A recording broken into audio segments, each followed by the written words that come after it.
Welkom by Tussenin, 'n podcast vir tieners en jong mense. Sit jou oorfone aan, maak vir jou koffie of tee en kom sit bietjie by my en Jesus terwyl ons oor jou lewe en ervarings praat. Almal het in een of ander stadium in hulle lewens vir hulself al die volgende woorde gesê. Ek is nie goed genoeg nie. OK, jy het dit dalk nog nooit hardop vir jouself gesê nie, of jy het dit dalk nog nooit aan jouself erken nie, maar ek waarborg jou, dit het al in jou agterkop geflits. Om te dink jy is nie goed genoeg nie, kan baie verskillende forme aanneem. En mens het maar wysheid nodig om dit te erken wanneer dit gebeur. So, hoe lyk dit? Dis elke keer as jy iets leliks van jouself sê. Dis elke keer as jy jouself vergelyk met iemand anders en voel hulle is beter as jy. En dit kan enige ou ding wees. Sport, akademie, vriende, looks, geld, populariteit, you name it. Daar's baie voorbeelde. Dis elke keer as jy van jou eie lewe probeer ontsnap deur videogames, movies of series. Dis elke keer as jy na influencers op Instagram, TikTok of YouTube kyk en jouself wil verander om soos hulle te wees. Dis elke keer as jy 'n gewaagde foto of post op jou profiel sit vir likes en aandag. Dis elke keer as jy probeer people please. Dis elke keer as jy alles doen wat jou chommies doen, want jy wil nie uitvoel nie. Dis elke keer as jy toelaat dat 'n ou of meisie jou swak behandel en met jou doen wat hulle wil, met jou praat soos hulle wil, bloot omdat jy hulle nie wil verloor nie. En dis elke keer as jy iemand glo wat jou boelie of sleg sê. Die lys is lank, né? Ag, ek kan nog baie opnoem, maar ek weet so baie van julle gaan hierby aanklank vind en dit in julle eie lewens ervaar. As jy enige van hierdie goedjies hierbo doen, en ek is baie seker jy doen, dan sê jy vir jouself op 'n manier, hey, raai wat, ek is nie goed genoeg nie. Hey me, I'm not good enough. Dis scary om te dink dat dit elke dag op soveel verskillende maniere gebeur. En weet jy, sommige van ons is al so geoefen daarmee, dat ons in depressie en groot hartseer sit daaroor. Ek meen, kom ons draai nie doekies om nie, depressie bestaan, dis a real thing, en jong mense en jong werkendes deel daarmee. Mense van alle ouderdomme deel daarmee. Jy weet dalk van iemand in jou skool wat sukkel met depressie, 'n goeie vriendin of vriend van jou het dalk so 'n lae selfbeeld. Dis dalk jy wat voel jy is low value en dat jy nie goed genoeg is nie. So okay, ons het nou bevestig dat ons almal iewers skuldig is aan een of ander vorm van ek is nie goed genoeg nie. So wat dan nou daarvan? So 'n groot issue wat ons almal het, wat so relevant is, en dan hoe los ons dit op? Okay, kom ek gee vir jou die grootste selfbeeld lifehack wat bestaan, en wat boonop al hierdie goeders opsom. Is jy gereed? Het jy pen en papier? Het jy jou recorder aan?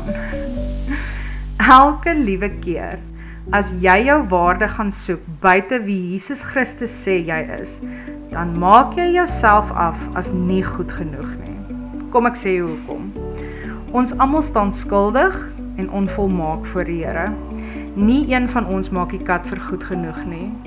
Jy maak nie die kat nie, jou ma en pa maak nie die kat nie, jou ouma, oupa, daai ou of meisie op wie jy 'n huge crush het, daai TikTok influencer wat jou algoritme heeltyd op jou skerm gooi, almal. Ons almal dra daai stiker van nie goed genoeg nie, so mooi en shiny op ons rug. Ons is sommer almal met daardie stickers gebore, daai stickers wat sê, ek is sondig, ek maak foute, ek is nie perfek nie, ek het nie waarde nie, ek is 'n loser. Maar gee ek daarom nou vir julle swaar tyding hierdeur, die arme luisteraars.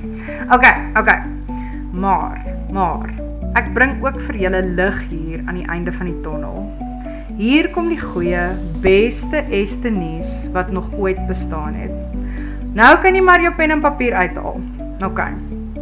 Toe Jesus aarde toe gekom het, 'n volmaakte lewe gelei het sonder om te sondig en aan daardie kruis betaal het vir ons sonde en ons onvolmaaktheid, was dit die grootste dealbreaker in geskiedenis vir ons gewees. Deur Jesus Christus is jy weer gevul en heel gemaak, 'n perfekte, pragtige skepping in God se oë. Kom, sê Jesus, kom, ek trek al daardie stickers van jou rug af. Jesus het gekom om jou te verlos en jou 'n nuwe lewe te gee, 'n splinter nuwe pad met jou te stap. Ons lees Jesus en God se attitude oor ons in Psalm 139, vers 13 tot 17. U het my gevorm, my aan mekaar geweef in die skoot van my moeder. Ek wil u loof, want u het my op 'n wonderbaarlike wyse geskep. Wat u gedoen het, vervul my met verwondering. Dit weet ek seker, geen been van my was vir u verborge toe ek gevorm is waar niemand dit kon sien nie, toe ek aan mekaar geweef is diep in die moederskoot. U het my al gesien toe ek nog ongebore was. Al my lewensdae was in u boek opgeskrywe nog voor ek gebore is. Hoe wonderlik is u gedagtes vir my, o God. Hoe magtig hulle almal. Daai Psalm is baie bekend, maar dit is tog so powerful. Kan jy imagine hoe lief iemand vir jou moet wees om jou so goed te ken, om so in jou belang te stel, om so graag deel van jou lewe te wil wees, dat hulle jou hele lewe lank sal pursue.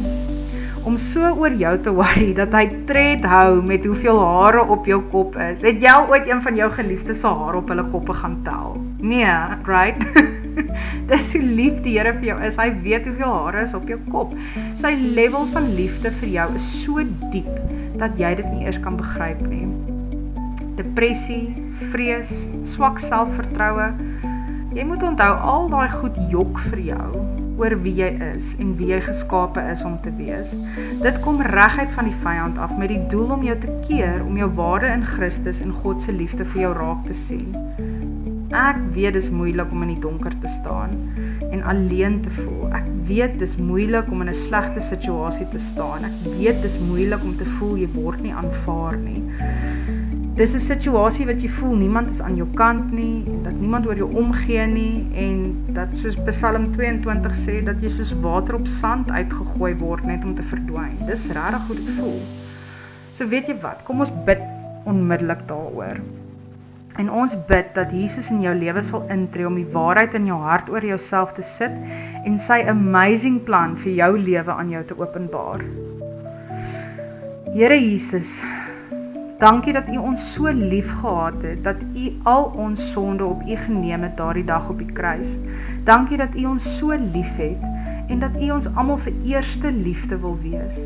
Dankie dat u elke seer plek in ons harte wil regmaak en vol pleisters wil plak totdat dit gesond is en ons lewens wil kom verander. Jesus, ons bid teen die vyand se leuns wat hy oor ons lewe uitspreek. Ons bid teen depressie, lae selfbeeld en daai sticker wat vir ons jok en vir ons sê ons is nie goed genoeg nie. Want ons weet in Jesus Christus se naam is ons volmaak en mooi en waardig, nes die Here ons geskep het. Ons bid dat die vyand se klappe onmiddellik van ons oë sal afval en dat ons tot die besef sal kom hoe lief God ons het en ook wat die plan is wat hy vir ons elkeen se lewens het. Kom asseblief in ons lewens in Jesus. Vul ons met die Heilige Gees en verander ons harte. Ons loof en prys u vir u genade en liefde vir ons. Amen.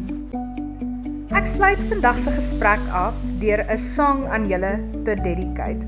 Namens Jesus natuurlik. Gaan luister The Middle van Jimmy Eat World.